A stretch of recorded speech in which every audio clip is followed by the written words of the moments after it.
अस्सलाम वालेकुम। उम्मीद है आप लोग जहां भी होंगे खैरियत से होंगे। आप मेरा यूट्यूब चैनल देख रहे हो। मेरा नाम है अब्दुल रहमान।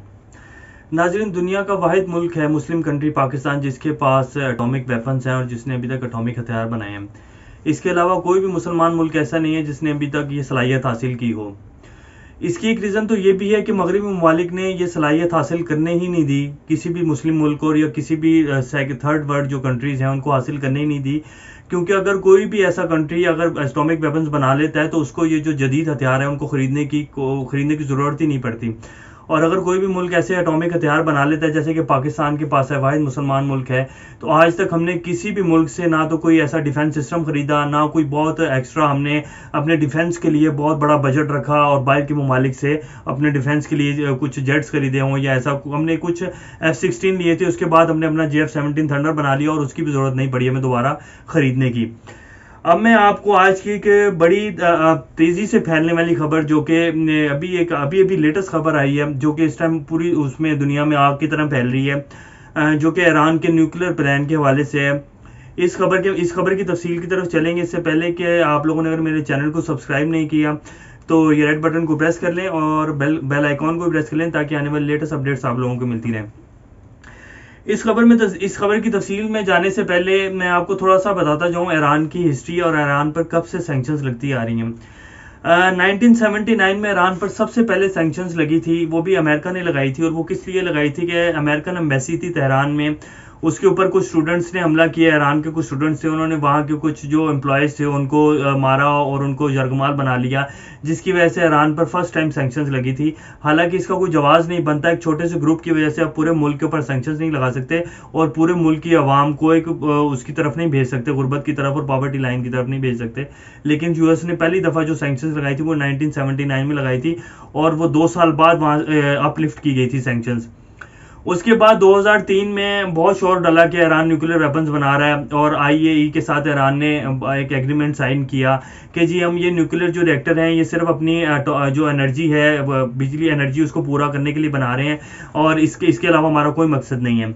और उस टाइम में ईरान एक इंटरनेशनल बॉडी है, एक एटॉमिक एनर्जी एजेंसी के नाम से IAEA, उसके एग्रीमेंट में चले गया था ईरान। और उसके कुछ असूल होते हैं, कुछ कवायद होते हैं। आप एटॉमिक एनर्जी बना सकते हैं, लेकिन वो सिर्फ अपने मुल्क की जो इलेक्ट्रिक कैपेसिटी है और दूसरी चीज़ों को पूरा करने के लिए। आप इसके एटॉमिक वेपन्स की तरफ नहीं जा सकते, और ना ही आप यूरेनियम की अफजूदगी की तरफ जा सकते हैं। तो ईरान उसके कॉन्ट्रैक्ट में चले गया था। अब मैं आज की खबर उसके बाद 2015 में आपको पता है कि ईरान के ऊपर से ईरान ने एक मुआहदा किया था, जो कि जर्मनी, फ्रांस, जिसमें जर्मनी, फ्रांस, USA, UK और पेरिस, मुख्तलिफ कंट्रीज थे यूरोपीय यूनियन के, और जितने बड़े बड़े रूस हो गया, जितने बड़ी कंट्रीज थे उनके साथ एक मुआहदे में गया था, जिसको नाम दिया गया था joint JCPOA, joint comprehensive plan of action. इस मुआहदे के तहत ईरान ने ये किया था कि जी हम कोई भी अपना एटॉमिक वेपन्स नहीं बनाएंगे, हम सिर्फ जो अपने एटॉमिक एनर्जी को पूरे करने के लिए एटॉमिक प्लांट्स बना रहे हैं, जिससे हम अपनी जो कि इलेक्ट्रिक जो कैपेसिटी है और इलेक्ट्रिक जितनी हमारी ज़रूरत है उसको पूरा करेंगे, बिजली की ज़रूरियात को पूरा करेंगे। तो ईरान ने ये कहा था, और उसके बाद ईरान के ऊपर से सैंक्शंस उठा ली गई थी 2015 में। लेकिन फिर 2018 में अमेरिका जो था इस मुआहदे को तोड़कर, इस मुआहदे को ख़त्म करके निकल गया, और ईरान के ऊपर मजीद पाबंदियां लगा दी, सख्तियां कर दी। और जिसके ऊपर जितने यूरोपियन कंट्रीज थे, बरतानिया, ये सब अमेरिका से नाराज़ भी हो गए थे कि जब हमने इकट्ठे मुआहदा किया तो आप अकेले कौन होते हैं इस मुआहदे से निकलने वाले। और उसके बाद अमेरिका ने ईरान के ऊपर बहुत ज़्यादा सख्त पाबंदियां भी लगा दी थी। और उसी दौर में 2018 के बाद से ईरान में से कुछ खबरें ये भी आई थी कि ईरान ने उस दौर से लेके अभी तक 2021 तक, क्योंकि अभी दोबारा वो मुआहदा बहाल नहीं हो सका, और जो अब नई बाइडन की एडमिनिस्ट्रेशन आई, उन्होंने आते ही पहला बयान ईरान को लेके ये दिया था कि जी हम जो 2018 में अमेरिका ने जो ख़त्म किया था JCPOA के joint comprehensive plan of action, हम ईरान को दोबारा उसमें लाना चाहते हैं, ईरान की जो सैंक्शंस हैं वो हटाना चाहते हैं, और इस मुआहदे के तहत ईरान के साथ हम डील करना चाहते हैं। तो बाइडन एडमिनिस्ट्रेशन ने पहले आते ही ये बयान दिया था। लेकिन अभी तक उसके ऊपर सिर्फ निगोशिएशन चल रही है, उसको अभी प्रॉपर एक पेपर वर्क शुरू नहीं हुआ और ना ही वो दोबारा मुआहदा साइन हुआ अभी तक।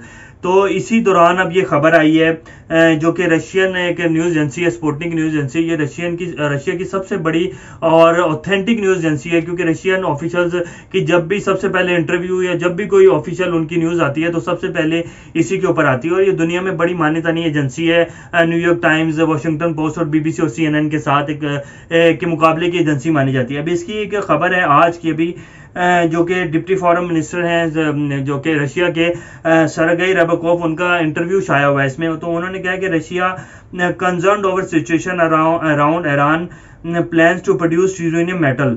ये एक अब ये उसका वो बता रहे हैं कि जी हमें रूस को इस टाइम कंसर्न है, ईरान ने यूरेनियम मेटल बना लिया है। और यही स्पुतनिक न्यूज़ इस खबर को ब्रेक कर रहा है कि जी अभी स्पुतनिक न्यूज़ की मैं आपको इसकी थोड़ी सी तफसील बताता चलूँ।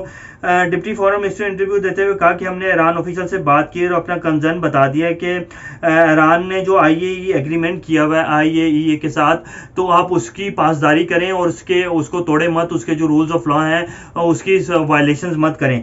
तो जो रशियन अथॉरिटीज़ हैं उन्होंने ईरानियन जो अथॉरिटीज़ उनके साथ बात की और उनको अपने कंसर्न बताए हैं। लेकिन जो स्पुतनिक न्यूज़ के उसकी खबर के मुताबिक और IAEA की खबर के मुताबिक जो है कि ईरान ने अपनी जो है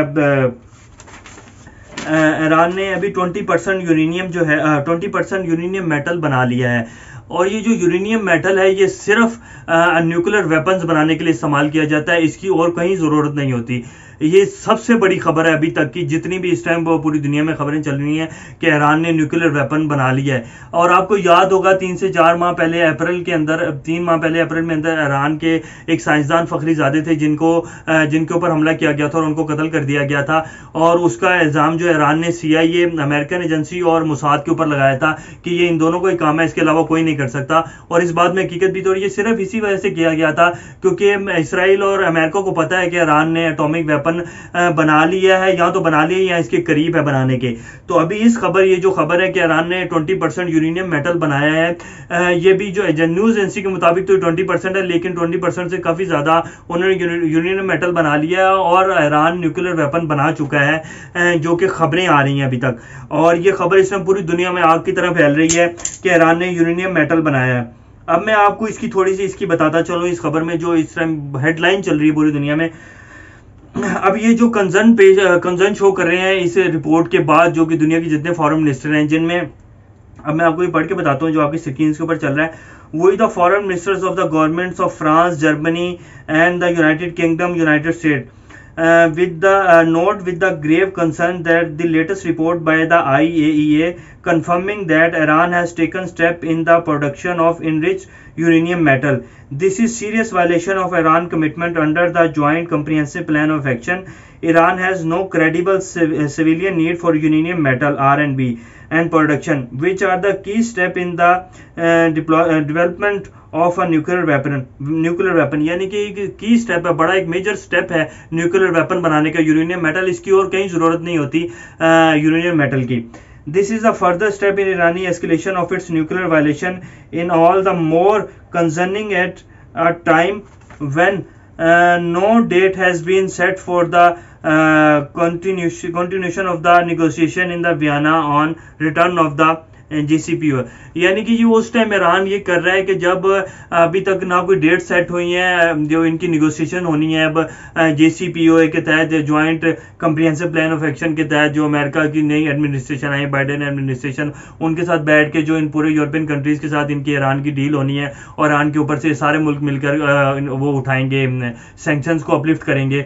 आपको याद होगा जब ईरान के ऊपर सैंक्शंस लगी थी तो ये सारे मुल्क इसमें शामिल थे जिन्होंने एक मुतहदा फैसला किया था कि ईरान को न्यूक्लियर वेपन नहीं बनाने देना और ईरान के ऊपर सैंक्शंस लगा देंगे। ईरान को सिर्फ एक ही चांस है कि वो अपनी जो यूरेनियम के रिजर्व्स हैं उनको कम करे और जितना अपना न्यूक्लियर जो वेपन्स हैं, न्यूक्लियर जो रिएक्टर्स हैं उनको बंद करे, और ताकि ईरान न्यूक्लियर वेपन ना बना सके। इसी सूरत में ईरान के ऊपर से ये जो सैंक्शंस हैं वो उठाई जाएंगी। ये सब मुल्कों का एक मुतहद फैसला था जिसके बाद ईरान के ऊपर 2015 में सैंक्शंस उठाई गई थी। लेकिन जब 2018 में अमेरिका इस मुआहदे किनारे से फिरा और दोबारा ईरान के ऊपर सैंक्शंस लगाई, तो फिर ईरान ने बहुत तेज़ी से खबरों के मुताबिक यूरेनियम की अफजूदगी शुरू कर दी थी। और अब आज की खबर के मुताबिक ईरान ने यूरेनियम मेटल बना लिया है, और यूरेनियम मेटल एक की स्टेप है न्यूक्लियर वेपन बनाने का।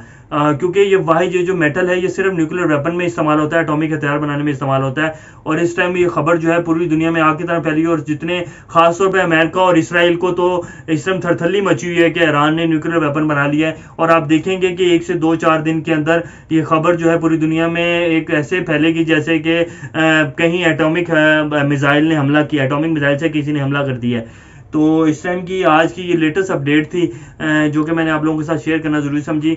इसके हवाले से कोई भी खबर आएगी तो आप लोगों की खिदमत में जरूर लेके हाजिर होंगे। तब तक अपना और गिरदो नवा के लोगों का सबका ख्याल रखिएगा।